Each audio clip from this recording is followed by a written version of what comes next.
it's not about being a cowboy. It's not about riding a horse. It's not about being a horse whisperer or anything like that. It's about learning more about you, and the horse is the teacher in what we do. Just being in nature gives people a sense of awe and wonder that opens them up to really personal growth and learning in a very different way.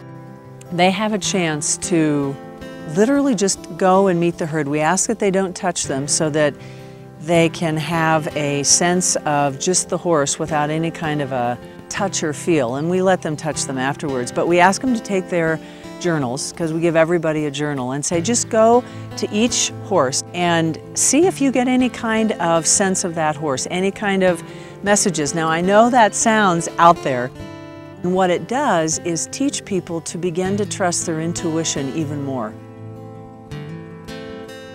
And it's invaluable kinds of lessons, not only in the moment with the horse, but to have them notice how much when they're back at work, they listen or don't listen to what their inner wisdom, I call it, is trying to tell them about either saying something or doing something, and they dismiss it and say, nah, I'm not going to do that. And 9 times out of 10, that's exactly what they need to do. We ask them to pick a horse that they want to work with after they've met the horses. And again, there's a horse that they're more drawn to and they don't know why. That's the whole point, is there are times where they're drawn to something and they don't know why. And so we say, work with that horse then. Or somebody will say, I really don't want to work with that horse. And we'll say, that's probably the horse you do need to work with. In grooming the horse, they usually begin to form a relationship and bond with them when they're brushing them or combing their mane, or we ask them to pick their front 2 feet. And for many people, that just picking their front feet is another exercise in being very focused, having clear intention, and being very clear about what it is that they're doing. And again, that transfers back to the workplace. And people use the words life-altering and life-changing a lot when they talk about the horses, nature, and then the leadership model that they learn about themselves. It's a personal growth and learning opportunity that has big impact on their leadership. I have a saying that I think people are starving for authentic conversations. People want a safe place to discuss the undiscussables, because we all think it, and we all have those conversations someplace else, at work or in our families. And what this is all about is having authentic conversations about what's really going on, about how you might be feeling about something, or for some people it's just acknowledging that you have feelings for the first time in a long time. People actually say to us, oh, I don't want to leave the group because we won't be able to do this outside. And what we tell people is absolutely you can. That's what people want from their leaders. They want people who are going to be able to talk about the very things that people were talking about here, who can show vulnerability, because vulnerability is scary for a lot of people, and yet quite often the very thing that we think is going to push somebody away because it'll be too weird is actually the very thing that pulls them closer to us. I can't imagine doing any other work. I can't imagine not working with Joe. This kind of work has changed our marriage, it's changed our business, it changed our family, which is why we started doing the retreat. It was so significant, it altered our life. And it started seeping into everything we were doing, and actually our clients started asking for more of it and more. And we finally thought we should just do this and teach other people about this, because it makes such a big difference in people's lives. Are you ready? Would you like me to go in with you? Okay. I think the round pen is really just a metaphor for life. You know, whatever happens inside the round pen is what happens outside in the real world, back in the office. So however we are with horses, we're usually the same way with people. Horses, I think, are all about, they look for leadership. And if they don't feel it or sense it, then they take over. He's doing a great job of getting you to trot and walk.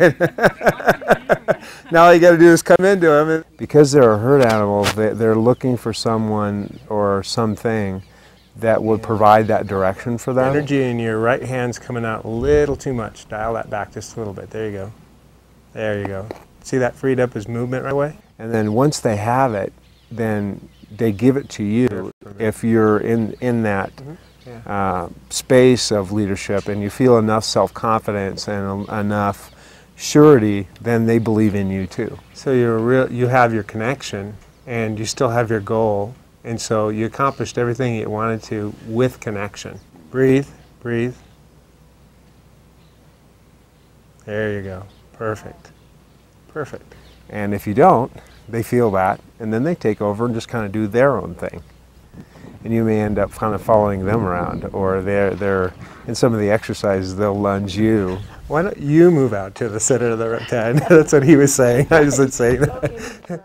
When you look at them and how they're built, where would you say their motor is?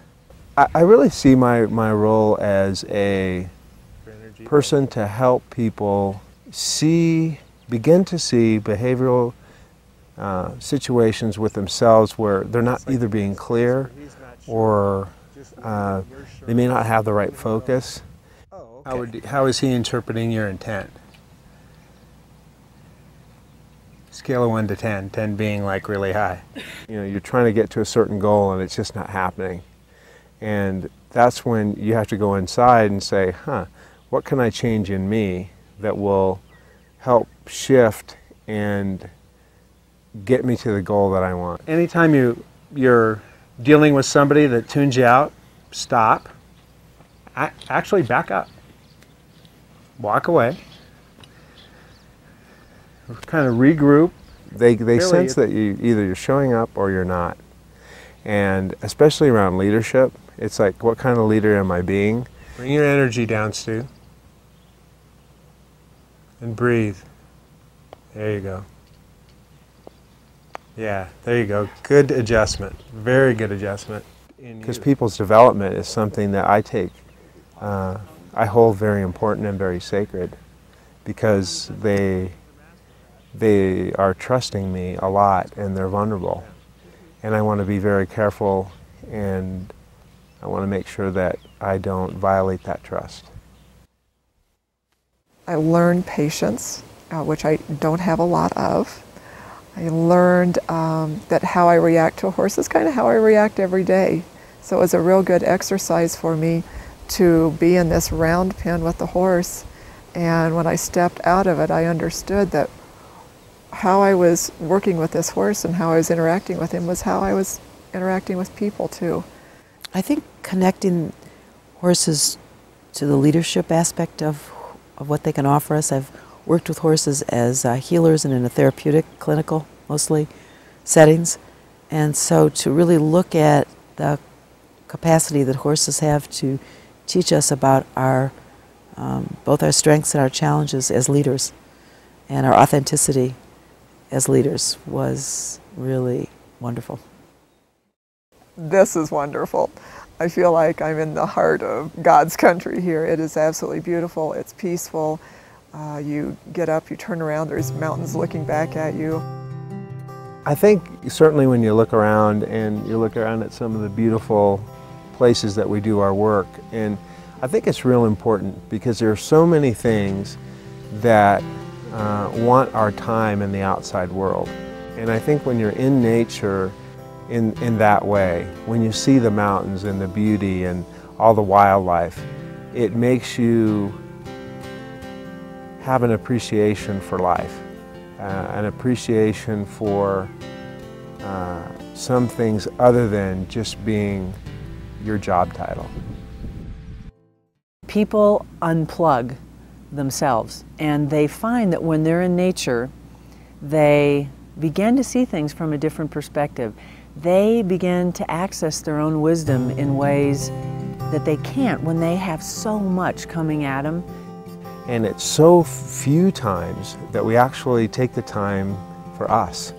And if we want to be a better person, we got to have that time where we spend on us and improving our resiliency and recharging our batteries. And that's why I think it's real important to do this, and especially in a setting like we have. To be able to help people have a richer and fuller and more authentic life in relationships with their spouses and their kids, that's what makes the world work. The biggest thing I get out of it is seeing how I impact people and how I get to help them kind of turn that internal light on. And it's not that I'm doing it, I'm just helping them see something that they already have. And if we can help people there, we're making a difference, and that's important to me. All I do really is just kind of blow the dust off the cover of the book so that they can get into it and go, wow, this is a great book, I love this book. And it's the story of their life, and it's creating the second half of their life in a way that they choose to make it. You learn from not only yourself being vulnerable, but from the others being vulnerable too, and their experiences and what they've gone through and their stories. And to come together with people you don't know and to be able to share in that setting was something that I wouldn't even have dreamed of, that it was so possible to do and so easy. But the combination of this incredible land, the horses, which are such beautiful beings, Joe and Riz, who are amazing, beautiful beings, and this group of people, and that combination, that alchemy, we started with something and we created something that was of a more powerful and pure essence when we finished.